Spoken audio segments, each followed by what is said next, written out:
Good morning. Today is Saturday. It is the 11th, I believe, of November. Is it really November? It's probably about 70 degrees right now. So we're having a weirdly warm November.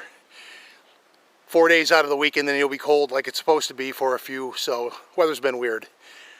I am local in Local Vigilance today.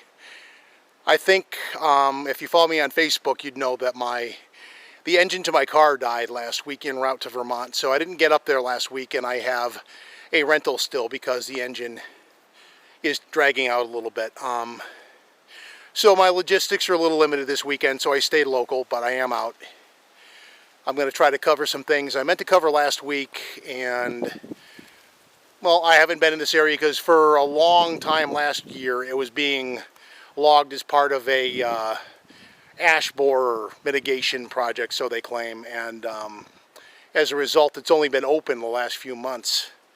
I happened up here to check on that a couple of weeks ago and noticed that you're able to come in for the moment. They say they're going to resume, but as of right now I'm able to get in here, so I'm going to have a look around, check for signs of activity. Ironically, in the past, when there has been signs of life, if you know what I'm talking about in this area, this has been the time of year, so it's fortuitous that I'm going to have a look around and we'll see what we find. That is the plan today, and we'll see what happens. Okay, we're back. We're heading up a side trail. We've done this hike before on camera.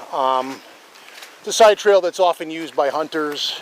As far as I know, I'm the only one here today. It is fairly windy, so I kind of have to keep an eye out for widow rankers too.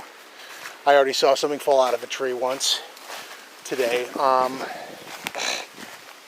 So to recap last week and our continuing ongoing adventures doing this, I got just north of the capital of Hartford last week, and my rather old car's engine decided that it was time to die. Now, mercifully, it happened in an area where I had access to civilization, and I had a signal and I could call people and all that.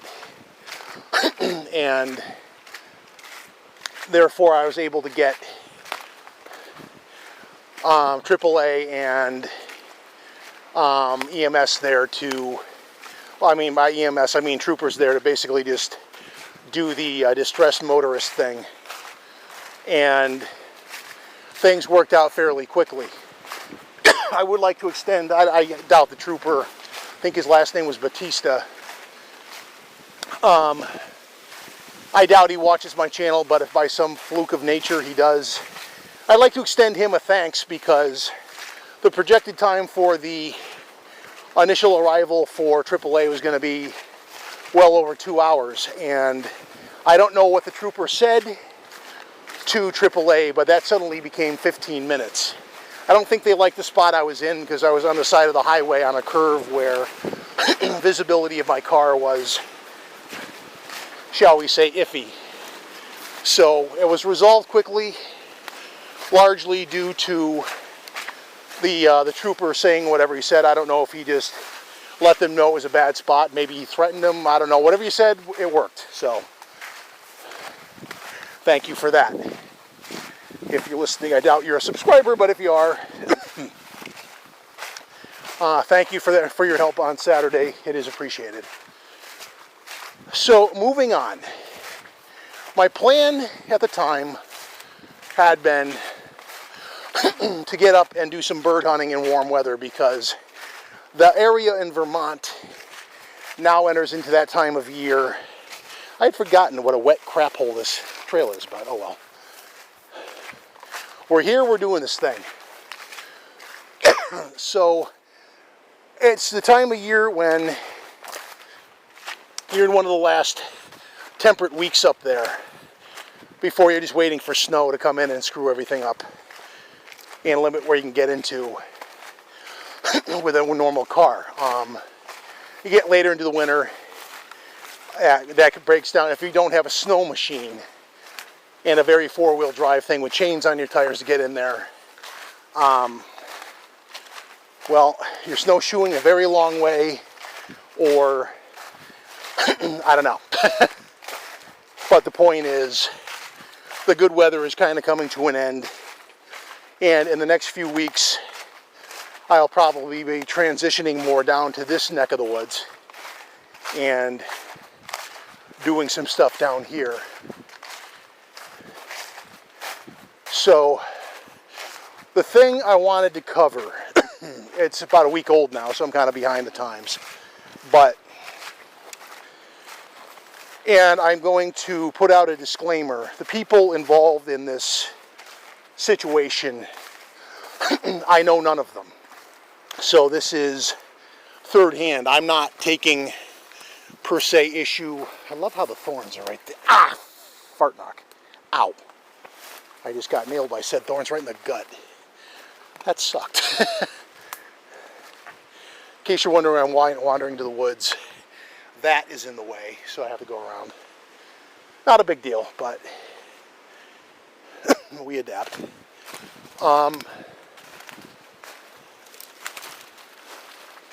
Just go around this little mound. So I don't know these people, but what's going on is there's a podcaster, and this kind of falls in line with my theory of Bigfooting being bad for social climbers and the type that want to be the star of the week. And the podcaster in question, in my opinion, there's a damn deer cut. There's another damn deer cut. I have found the enemy. I'll have to check on them when I get home. So, yeah, I don't want to go in the undergrowth too much then, since those little fuckers are about. Alright, so for annoying wildlife, deer-cat presence in local vigilance is confirmed and annoying, because I really don't like those little wannabe ticks. For those that don't remember what a deer-cat is, it's an invasive insect from China and has made its way across what I'm just going to call the Eurasian American moose belt and in temperate forest along the northern tier from, say, the Scandinavian countries and parts of Russia that are of that kind of temperate forest into large parts of Canada and North America, of which New England is part. These things show up. They literally look like a tick with wings until they bite you, and then they lose their wings and just look like a damn tick. The difference is if you look at them closely, they have 6 legs, not 4. Whereas ticks, I believe, are either arthropods or arachnids. I believe arachnids. And distant blood-sucking cousins of spiders and prone to delivering disease like Lyme disease and the like. My sister had a bout with similar, I forget what she called it. It wasn't Lyme, but it was a tick-borne disease this year. Don't ignore that, because her symptoms were not good. Deer-cats, on the other hand, they do suck human blood, but they're not known at this point in time, last I knew, to carry any diseases. But they will suck your blood, and for that, pun intended, they suck. And bad pun at that. However, getting back to the controversy, if it is one, there's a guy, Randy Bryson, who was discussed by Michael Merchant. Now, of all the people in this situation, I know Michael Merchant. I do not know Randy Bryson, never met the guy. Limited knowledge of his reputation within the community. He is more woo-centric, being more on the paranormal end of things, so I probably would not see eye to eye with him on a lot of things. But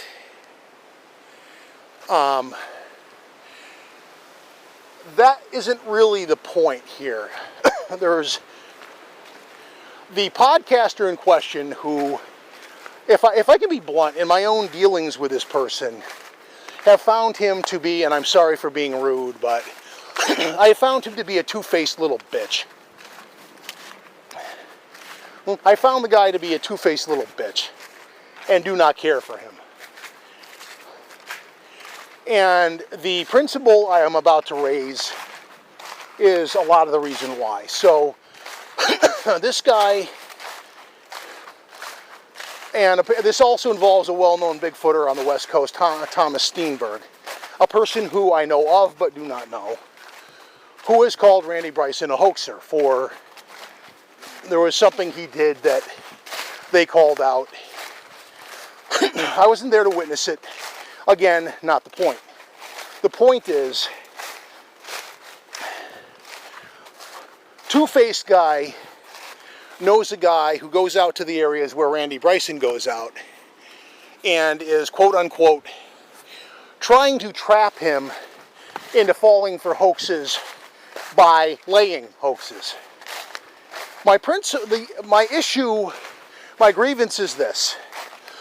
If people involved in the community, ranging from an enthusiast level to people like myself that go out and investigate reports and go out into the field looking for evidence. I'm not going to call myself a researcher, because you can research this stuff by researching the local folklore. You can research this stuff by reading books by Roger Patterson, Bob Gimlin, John Green, all these guys. And you can go out in the field and look for things. I mean, I know the things pertaining to the subject that I know. And I would say that I bring to the table a certain amount of outdoor skills combined with technology-related skills, given what I do for a living, and other related, common sense related, like investigative skills, because early in my career, I did do some investigation work. So I have I wouldn't call myself a researcher as much as kind of like a jack of all trades that brings a mix of skills to the table. But that being said, unlike Dr. Meldrum, I do not have scientific credentials, and I do not pretend to have any, nor do I play a guy on TV who does. So putting that out there. That said, I do hold myself to be an intelligent and rational and well-rounded individual who can apply common sense to a, how shall we say, fringe subject, and get other levels of enjoyment out there as well, such as bird hunting, enjoyment out of the outdoors, photography, these kinds of things. So my grievance is, I think we can all assume that if we have a genuine interest in the subject that is Sasquatch, hoaxing is a universally bad thing. And the apparent message coming from our two-faced little bitchly friend, I mean, I really don't like the guy, so I'm not going to pretend that I'm not going to pretend to have respect for him, because I really don't. We'll get into that in a minute. He seems to be putting forth the notion that two wrongs make a right. Now, I don't know, and therefore cannot speak to whether or not Randy Bryson committed a hoax or not. If he did, that was wrong. However, the issue I take is on a pan. We're kind of in some, we're out bird hunting today in Connecticut. I don't have a license, unfortunately, but we're in some fairly decent pheasantry, turkey, grouse-related territory. I would like to point out, I've seen pheasant and turkey in Connecticut. We have grouse here, but I've never seen one, so it is what it is. In Vermont, they're not hard to find. In Connecticut, maybe it's just where I go.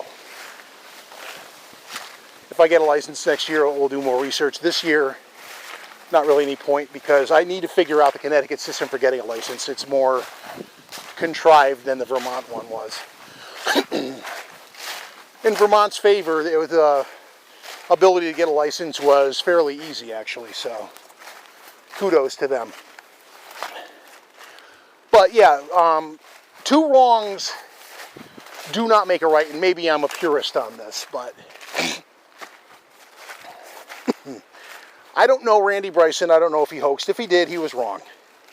But the guy who's trying to trap him, allegedly, by committing hoaxes, has come right out and said he's an effing hoaxer.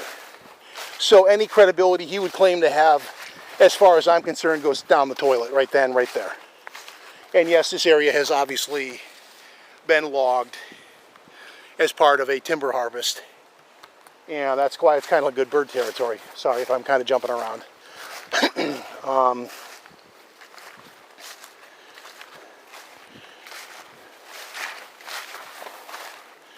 Now, getting back to Mr. Bryson, being of the woo, the paranormal side of Bigfoot, does not automatically make one a hoaxer. It means you have a different take on the subject than I do. And in the spirit of diplomacy, yeah, to each their own. There's a lot more thorny ass bushes in here than there were last year. I'm walking through a whole pricker patch right now. I'm gonna be all chewed up when I get out of here. Anyway, anyone who wants to know how are the Connecticut woods today, I'm gonna say thorny. That's my word of the day, thorny. But as long as we are calling people out, I don't normally do this that much, but this one kind of got under my skin. And I'll tell you why. This guy, originally, two-faced bitch guy, basically, you know what?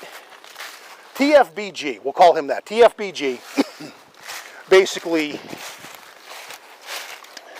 once upon a time was involved in a, I'm going to call it a hoax, maybe some others may call it a delusion, where a female Bigfooter, definitely far to the woo side of things, believed she had a Bigfoot under a magical tree of some kind. I'm not making this up. Some of these people come up with some very colorful delusions. And this guy, for the longest time, believed in this girl's bullshit. I think largely because he was thinking with his nether regions, if you know what I mean. I've heard that these two were involved, so it could be that he was thinking more so with his hind brain, if you gather my meaning. Excuse me. So for somebody to fall for something that stupid, their credibility in my world becomes that much less. And add to that, he has since joined up with the Coalition, a group which once upon a time at least made an honest effort to portray themselves as skeptics, or in the case of one person's wording, agnostics to the subject. Excuse me. I have something in the back of my throat. They have devolved over time to being a... What's this for a weird looking tree? Bear with me. Big, gnarly looking tree in the middle of nowhere.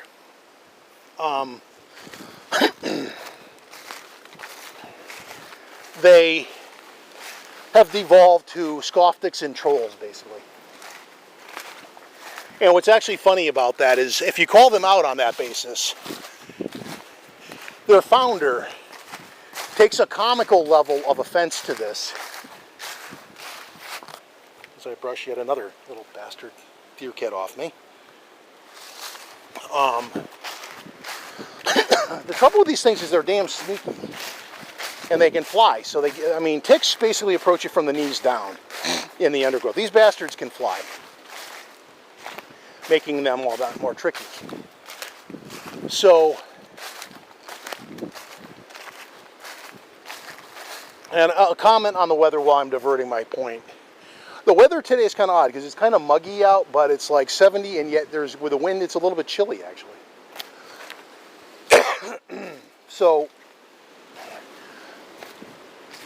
TFBG has joined up with the Coalition, which inherently right then, in my opinion, because the Coalition is one of these groups where people go out of popularity because they do actually have some well-known people in there. One for reasons of being a notorious troll, although he probably would take offense and threaten you with slander if you called him that to his face, because he has to me.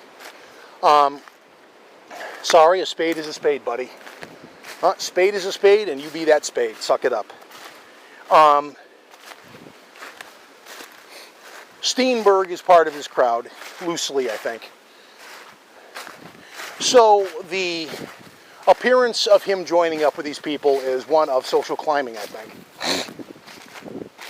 My opinion.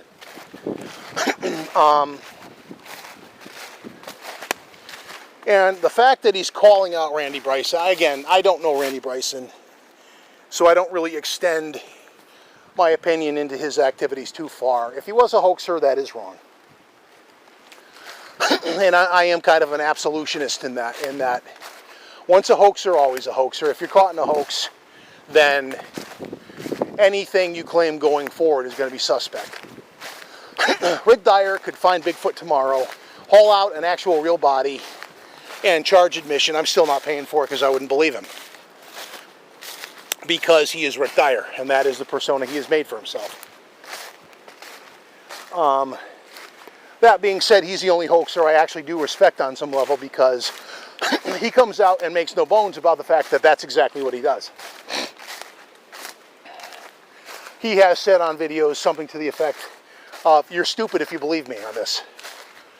And the guy quite literally was a used car salesman, so you know, all the persona traits are there. But for TFBG to be out calling out Randy Bryson, having believed what he believed in the past, and having the apparent belief that two wrongs make a right in the course of trapping Mr. Bryson with hoaxes of his own, of this other gentleman's own. And by justifying this, understand, I am basically saying that TFBG is directly involved in this operation. You're publicizing it, you're cheerleading it, you are involved. You are part of it. Same as years ago, when members of the MABRC were being the men in the field reporting step by step, blow by blow, the daisy in a clamshell trap hoax. Like the Bullet Maker hoax before them, they, once it was revealed to be a hoax, attempted to claim they busted the hoax and distanced themselves from it, but at the time, the head of that organization was inherently involved in the day-to-day monitoring and updating of that hoax, making him complicit in it 110%, despite his claims now to the convenience of the opposite.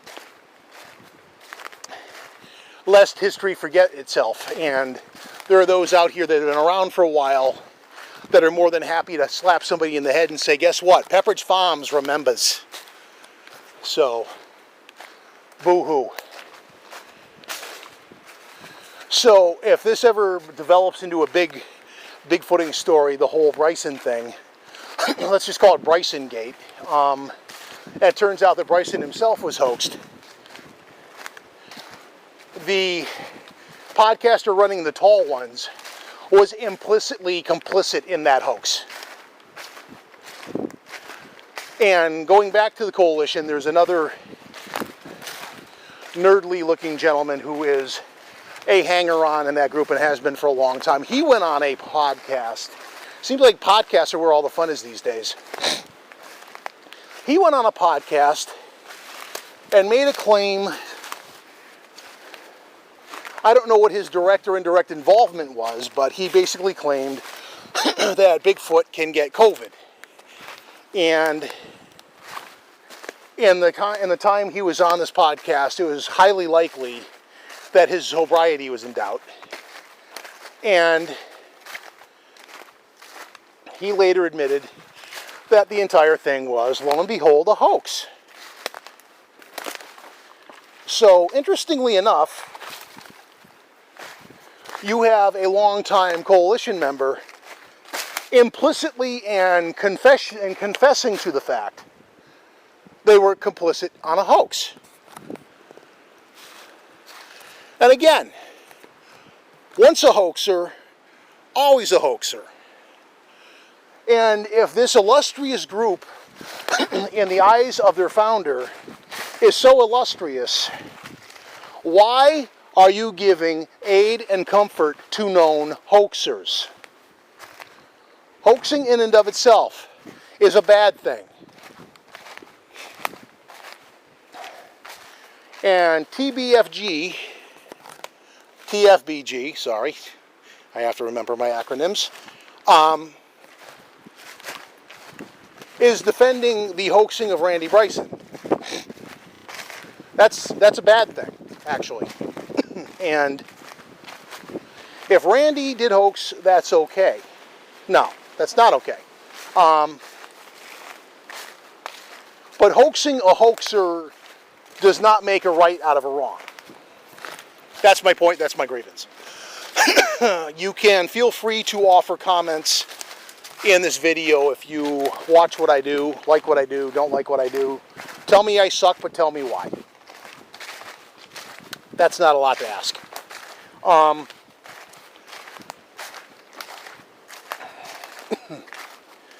Would have thought by now I would have run across at least one bow hunter in here. Guess not.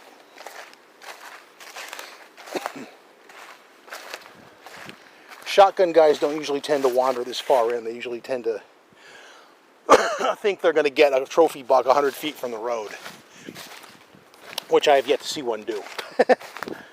Just saying. But those tend to be the mass hole hunters. I probably just pissed off everybody in Squatchachusetts.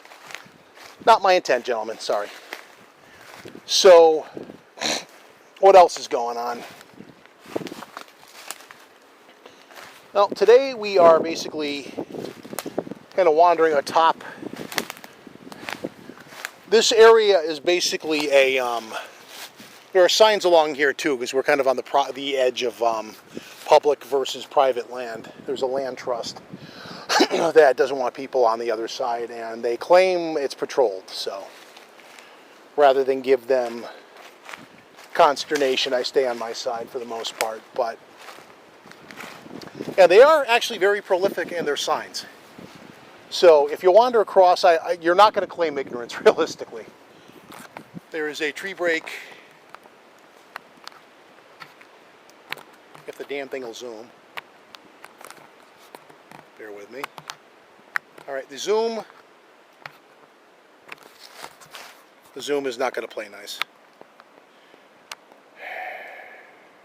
Never mind. There's a tree break over there. Anyway, just thought I'd point that out. But I mean, if the zoom isn't going to point it, it's not. I'm not going to walk over to it. Not a big deal. The area I'm in, though, is along a ridge line. If you look down, you can kind of see how it gets really deep, really steep, really fast. Can you at least go up and down? Yeah, there you go. And a lot of this area in here is little sapling things like this, but a lot of really thick undergrowth. So it's good cover for our hairy little friends if they're in the neighborhood. And unlike Vermont, where I believe there to be a resident small population, down here they pass through, and it's a matter of timing, and it's a collective matter of the weather up north and down here. And right now the conditions are not really probable for them being present, largely because it's not that cold up north yet. Normally when it's cold up there and not so much down here, that's when you have prime conditions to have them pass through. But right now, we've had a weirdly warm November, so that kind of throws things out of whack with that theory. But again, that is, again, a theory and therefore conjecture. So what we're going to do now is we are going to take a segment break and do some exploring into this stuff.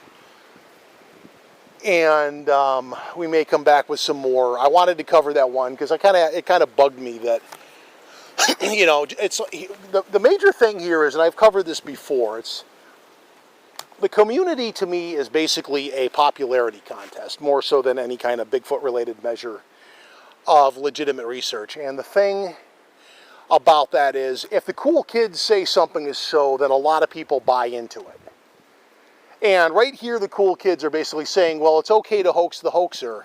And years ago, not so long ago, but years ago, two of these gentlemen that are inner ringleaders of the coalition hoaxed Matthew Johnson, who is I'm not going to call him a hoaxer, I just think he's out of his effing mind, and he is a dangerous cult leader type person who has devolved into somebody more sinister over time. And anyone who wants to defend him and ask me if I've read his books, stay the hell out of my goddamn comment section. Don't waste my time with that BS. Because all you're going to get out of that is verbal beratement out of me. Don't waste my time with him. But they hoaxed him too, and according to them, well, that's okay. No. It actually isn't. Because again, the absolute maxim is a hoax is a hoax is a hoax. And a hoax is not okay. Then they outed his whole Soya area, and he went on to more sinister cultish shenanigans and the portal bullshit and all that, which was a hoax. If you buy into the Johnson portal and the whole Zor thing, I'm sorry, you're a fucking moron. And I'm not going to sugarcoat that. If you are buying into his story, I'll end on this negative note, unfortunately.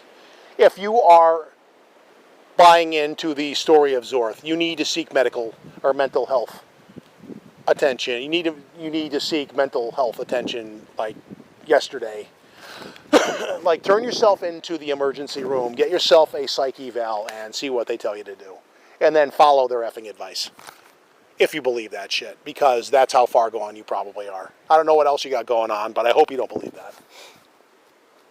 That would almost be like borderline proof of dissociative disorder or some such, which is basically like borderline multiple personality stuff. I am not an expert in mental health, but it is an interest, and therefore I do know something about it. Don't ignore your mental health. I'm not going to segue into that, but if you believe in Zorth, then you really do need to seek out a doctor's help very soon. I'm going to take a segment break and stop rambling, and we will come back if something interesting happens, but I'm going to do some check through this immediate area. And okay, we are going to wrap this one up. It's a quiet day out here minus the wind. I've covered what I want to cover.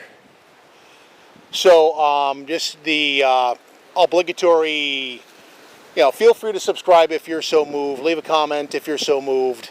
Otherwise, this one's about done, and next week I hope to be in Vermont. The weather is looking a little colder, so we'll see how that goes. But until next time, thanks for watching. Hope you enjoyed this. And we'll catch you on the flip side. Bye.